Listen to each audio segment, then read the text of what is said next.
Last week, a friend asked me to help her find a research article about voice speech, specifically in women. The article talked about our perceptions of dominance and attractiveness in women, specifically as a function of their voice pitch. And it made me think, is there a correlation between voice pitch or any other attribute or voice or nonverbal communication in general that affects trustworthiness? Or in other words, do we trust people with lower pitch more than higher pitch or anything else in their nonverbal communication? But then I realized that this, just like everything else in trust, is not absolute or universal, but rather relative. And when I think, it gives me ideas for new podcast episodes, and that's what I'm going to share with you today, right after this.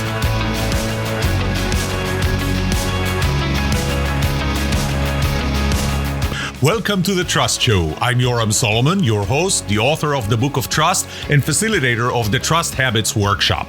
My mission is simple. I want to help you form habits that build your trustworthiness, because the answer to this question will have the biggest impact on your personal and professional success or failure. Can I trust you?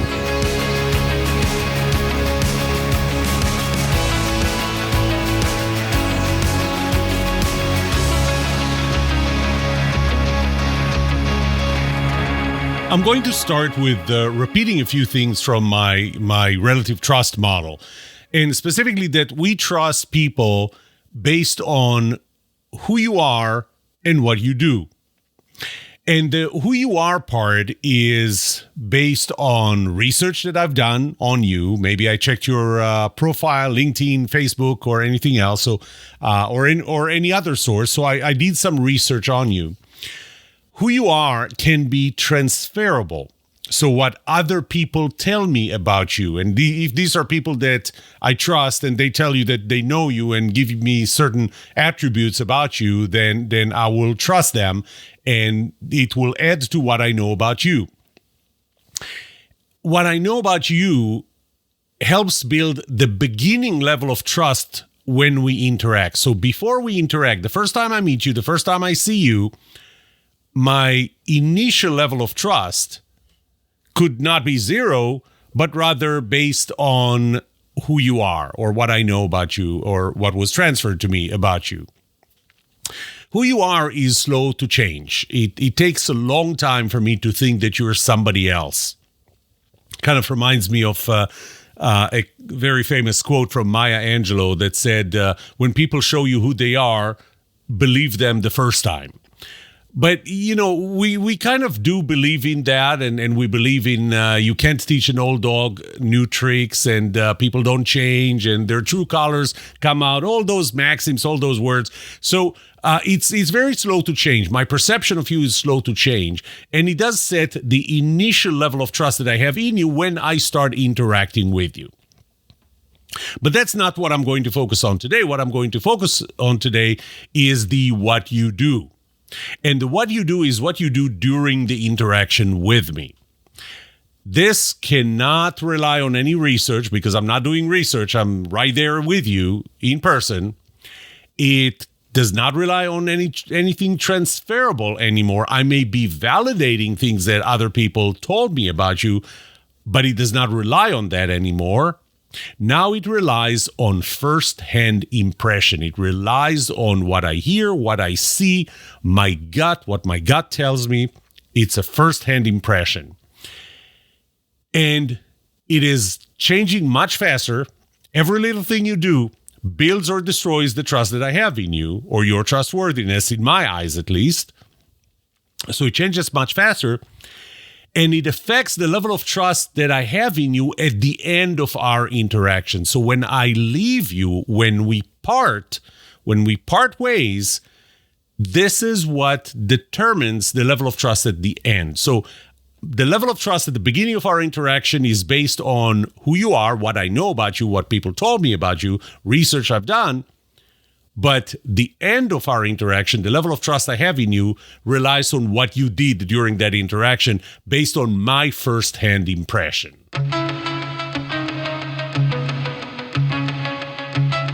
Generally, the direction of whether I'm going to trust you more or less during our interaction is determined by the component of positivity. So it's the positivity that you bring into that interaction. And that generally, I categorized into two components: the level of BS or no BS that you bring into the conversation, and the level of empathy that you demonstrate specifically towards me. But I could be affected by empathy that you show towards other people. I remember once driving my younger daughter before she was driving herself with a friend from a social gathering that they participated, and they were sitting both in the back seat, and they were talking and talking and talking, and they're talking about other people in that group. But what they were saying is how great that person is and how we should help that person and so on. And so I was thinking about that. I was feeling more positive about them. I felt that they were more trustworthy in my eyes based on the empathy that they showed, not towards me, but towards other people. But anyway, I digress. So that's not the focus today. So the general direction of trust or distrust as a result of the interaction is basically driven by the positivity of what you bring into that interaction. But it is accelerated by time and intimacy. Let me talk about that. First of all, I have to say that when I say it's accelerated, it can be accelerated in both directions. Spending more time with you or with something accelerates that positivity. So, take, for example, one of the most common examples that I use in my workshops is, do you trust a self-driving car to drive you when you're sitting in the back and nobody's sitting in the front? And my answer is it takes time, but it's not just that it takes time. It takes time, a long time filled with positive experiences. So this car drives well, this car avoids accidents, this car doesn't run over anyone, doesn't hurt me, really allows me to sit down and read. Well, I can't read while driving, while moving. I have motion sickness. But it allows me to do other things and relax instead of me driving. And over time, when it does that enough times, I'm going to trust it. So it accelerates the trust that I have in me as opposed to just knowing the statistics. Okay, but it would accelerate distrust as well. If a person behaves in an untrustworthy way, spending more time with them will accelerate the distrust that I have with them. Okay, and I'm going to come back to that when I want to talk about first impressions. Actually, I'll talk about first impressions right now. So the first time we interact with a person, before they even start bringing in their positivity or negativity into the interaction, we make assumptions. And the assumptions are based on first impressions. And the first impressions could be things that are misleading. When we look at the rule of averages, compared to the average, if this person is X, then we start making assumptions about them. Over time, we make less assumptions and we have more knowledge, real fact. And, one of the examples that I give for first impressions and assumptions is that when I decided to remodel our pool, I invited 3 different companies. I've done my research, so I've done the who you are part.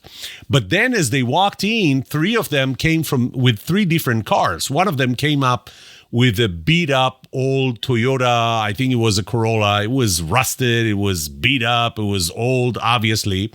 The second one came with a Ford F-150. It looked like a 3, 4, 5-year-old Ford F-150. Good shape, taken care of, very practical for that job. And the third one came with a brand new or looked brand new Maserati, a sports car. Obviously not very practical for their business, but obviously they're not carrying stuff in the Maserati. And it dawned on me that I was making assumptions about them, about the quality of work that had absolutely nothing to do with their actual quality of work and who they really are, but only based on my first impression of the cars that they drove. By the way, I do that a lot in my workshops, and I ask people, who would you hire? And almost everybody says the person with the Ford F-150. And when I ask them, why not the person with the Toyota, the beat up old, it's not the fact that it's a Toyota as much as it is a beat up old rusted Toyota. So why not this person? And they say, well, they're probably not very successful because they're probably not making a lot of money because this is what they buy. Well, there could be other reasons, other explanations, but that's the first explanation that comes to mind. And why not the person with the Maserati? I mean, obviously they're making a lot of money, so they must be very successful. And the answer is typically that, well, they're probably cutting corners, underpaying their employees, using cheap materials, and just so that they can collect, they can get more money for themselves.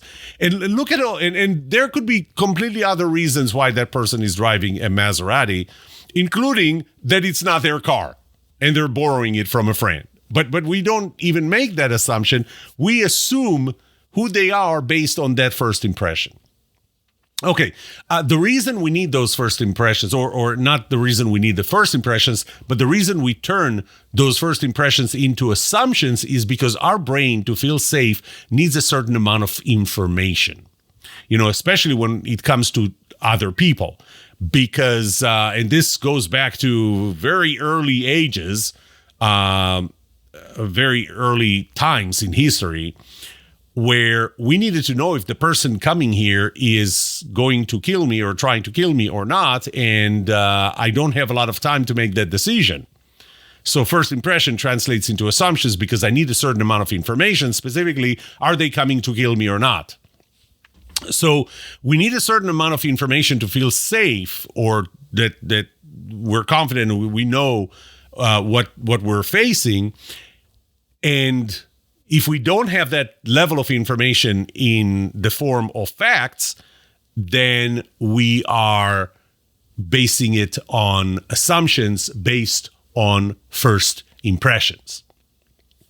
So time accelerates either trust or distrust, and it accelerates the positivity of the other person's, what the other person brings into the interaction. It accelerates that positivity into trust or negativity into distrust. So that's why time is important. I'll get back to that when I talk about intimacy.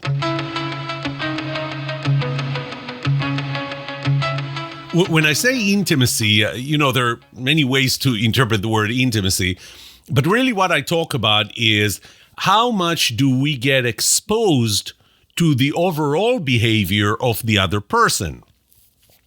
The lowest level of intimacy is when we're only exposed to their writing, their words, their text messages, their emails.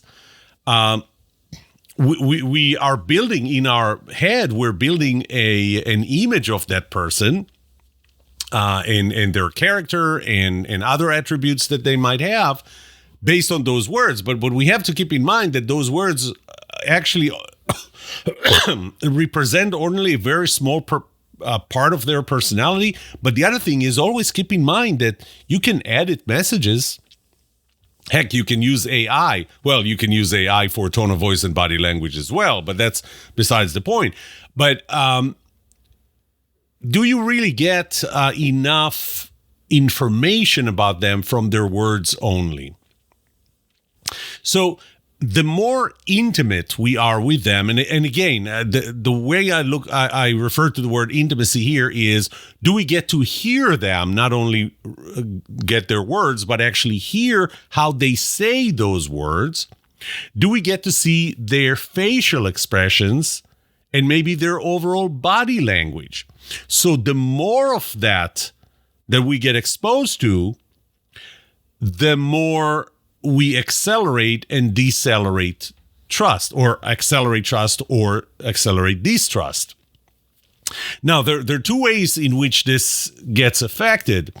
Albert Mehrabian is very famous for his 738-55 rule, and that's one of the most misquoted rules, and I use air quotes for rule because it came out in his book Silent Messages in 1971, based on research he has done in 1968 and 69, where he was trying to see how words and tone of voice, and how tone of voice and body language, when they interact with one another, how they affect. And that's what's important, because his research was about how it affects liking and feeling about the other person, as opposed to understanding them, which is typically how people misquote it. But he, kind of between you and I looked at his original research. I don't know that I would have reached those numbers based on the research he has done. But let's just agree on one thing, and that is that getting exposed to another person's tone of voice and body language does accelerate trust or distrust. And I'm going to give a quote from his book. It's actually a quote from the introduction to the book, the pages that still have Roman numbers as page numbers, and before he starts counting the actual pages. He said this: "When our words contradict the silent messages contained within them, others mistrust what we say." So one way where intimacy accelerates the positivity you bring or negativity you bring into the interaction is in confirming the consistency between what you say and how you say it. Okay, your words and your nonverbal communications. So if they are consistent, it will accelerate trust or distrust. So if you say something negative and your body language says the same thing, then it accelerates my distrust in you. If you say something positive and your body language or your nonverbal communication is consistent with that thing positively, then it accelerates the trust that I have in you. When it is inconsistent, it accelerates distrust. Well, I would say generally, because if you say something positive, but your body says the opposite, your tone of voice, your nonverbal communication says the opposite, I'm going to distrust you because you don't say what you really mean. And I'm getting what you mean more from your nonverbals than from your words. But what happens if you say something negative, but your body reflects positivity? So I would guess it really is context dependent. I would guess that typically you would look at it as, you're making a joke. You're saying something negative, but you really mean positive. So maybe you're being sarcastic. So, does it accelerate trust? Actually, there was research that was done, I believe, in Harvard University that said that sarcasm increases creativity, but we're talking about trust. So let me summarize where we are until now, and that is that our time and intimacy, the more we are exposed to the other person, both in time and in different means of listening to him, perceiving them, the faster we accelerate the trust that we have in them or the distrust that we have in them. So let's leave it at that and move on. Well, this was probably the longest introduction ever in a pod. Well, it's not really the introduction. I needed to bring you into where I'm thinking and how important is the interpretation of body language. And now I'm going to talk about the problem that I started thinking about ever since my friend Rebecca asked me for that article about the correlation between the voice pitch and, again, here it wasn't really about trust, but I got to think about trust. So the problem is this. The problem is, remember, when we don't know somebody and we meet them for the first time or at the beginning of an interaction, at the beginning of the first interaction, We haven't spent enough time, so we're basing it on first impressions. And our first impression gives us assumptions. So what do we think about their body language, about their nonverbal communications? I remember in one of the companies that I worked, I was a general manager, and there was someone parallel to me. He was a general manager of another business unit. And I'm not going to mention his name, but he always had, I remember since I met him the first time, he had this expression on his face that I can't describe in any other words than smug or condescending. I mean, he looks at me and he has this smug look. It's like, I know everything, you know nothing. It was this condescending expression, and it immediately affected how I felt about him. Here's the thing. Over time, spending a lot of time with him, I realized that was his freaking face. This is what he looks like. It's terrible that your natural expression is an expression that causes people to think about you the wrong way. But it also made me think. When I don't know another person, the first time we meet, my interpretation of their body language, their voice, their tone of voice, their facial expressions, their overall body expression, all their nonverbals, is based on what we know about other people, what our experience is. When I thought about this guy, and I looked at him and I thought of him as smug or condescending, it was because on average, when I saw people with this expression on their face, it was a reflection of them being smug or condescending. So I compared him to the average, to my experience. You know, I remember once looking at, it was pretty old FBI document that told you how to detect lies. And, you know, I'm going to defer to my friend Melinda Marcus, who's an expert on interpreting body language. But she would tell you, I think, that there is no one right way. There is no, this is how you detect a lie. You know, I remember once reading that if somebody looks up, when you ask them a question and they answer, but they look up and to the left, I think it's the left, either the left or the right, let's say it's the left, it means that they are connecting with the creative part of their brain, and therefore what they're saying is stuff that they're making up on the spot. So they need to be more creative to make up stuff as opposed to recall from memory and give me a real answer to what I asked. I remember once learning that touching your nose is a sign of somebody lying to you. And you know, there are other sweating or whatever. But remember one thing, different people are different. My coworker, my colleague, I have interpreted his expression as smug and condescending because I was looking at this general formula of the overall population. But we are actually a lot more sensitive than that. We can detect very small variations. And they already give us gut feelings about, now he's lying. He wasn't lying before.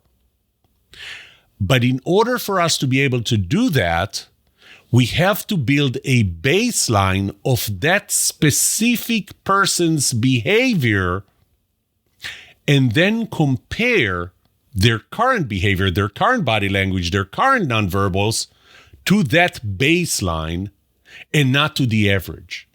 That's a lot more accurate. I remember once I asked the question, how big is the difference between a full-sized SUV and a mid-sized SUV or even a compact SUV? And you'd be surprised in percentages how small that percentage is.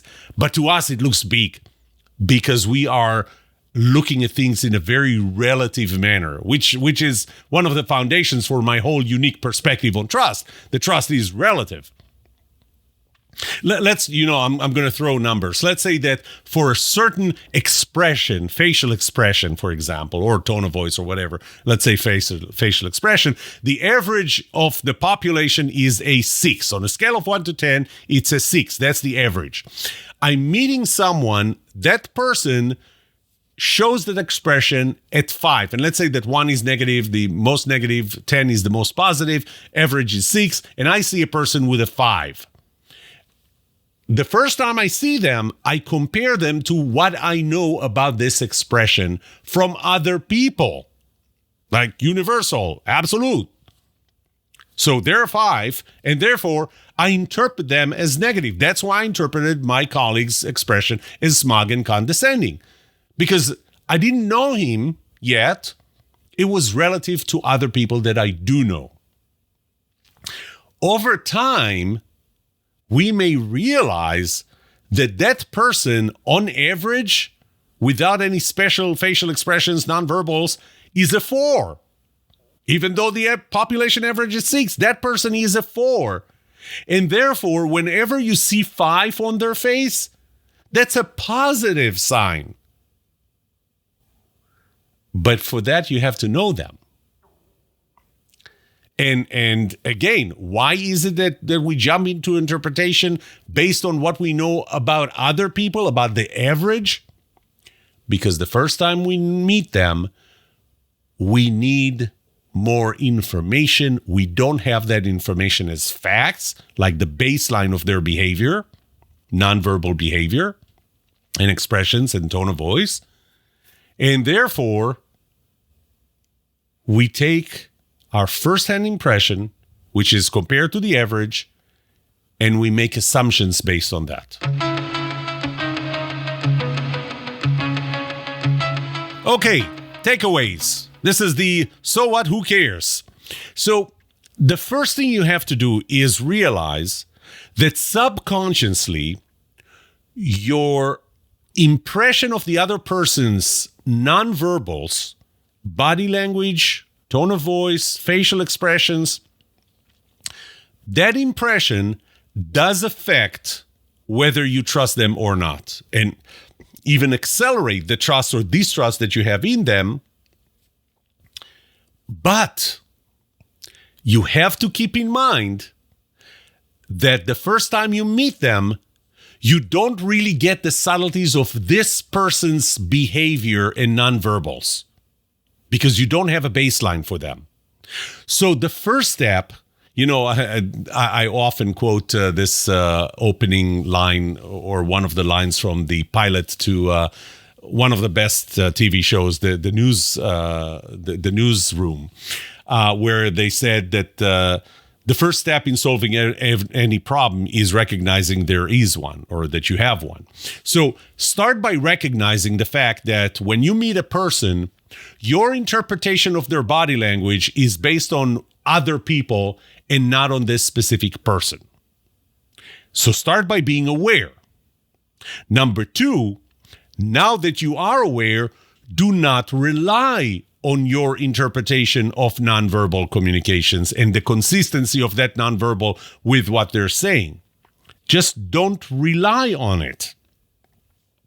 Don't allow yourself to take that first impression of their nonverbals that is based on other people and not them, cause you to make assumptions on who they are and what they're doing and whether you should trust them or not. Do not compare to the average.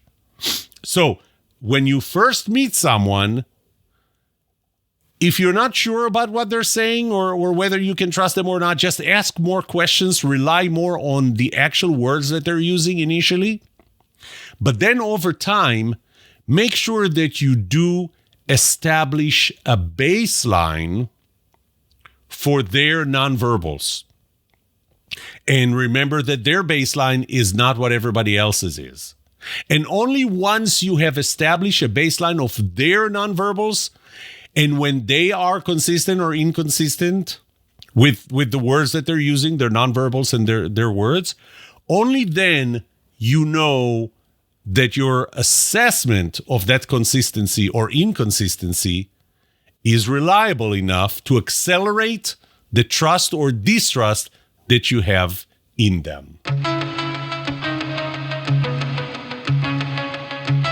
That's it for today. I hope that this was not too philosophical for you, because it's actually very actionable, and it's important that you recognize that, first of all, the impact that the consistency of body language or nonverbals, because it includes tone of voice, facial expression, and everything else, the consistency of nonverbals and words does affect the trust that you may have in other people, or the acceleration of that trust or distrust.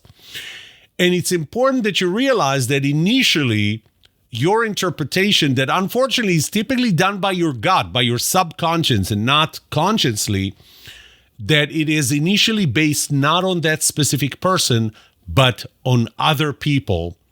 And you should try to avoid making that determination early on until you have established a baseline, and only after you've known that person for long enough that you can feel that you can rely on your interpretation of the consistency between their nonverbals and their verbal communication. I hope this made you think a little differently about trust. May trust be with you. This was The Trust Show.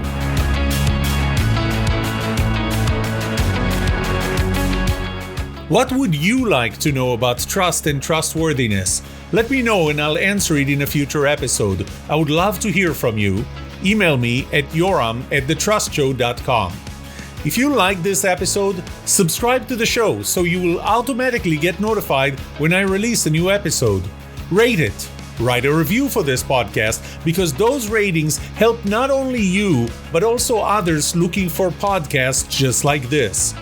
If you're looking for more resources to learn about how to build trust, be trusted, or know who to trust, look up my workshops, online courses, books, or go to my website, trusthabits.com. And remember that the answer to these two questions will have the biggest impact on your personal and professional success or failure. Can I trust you, and can you trust me? Thank you for listening or watching The Trust Show.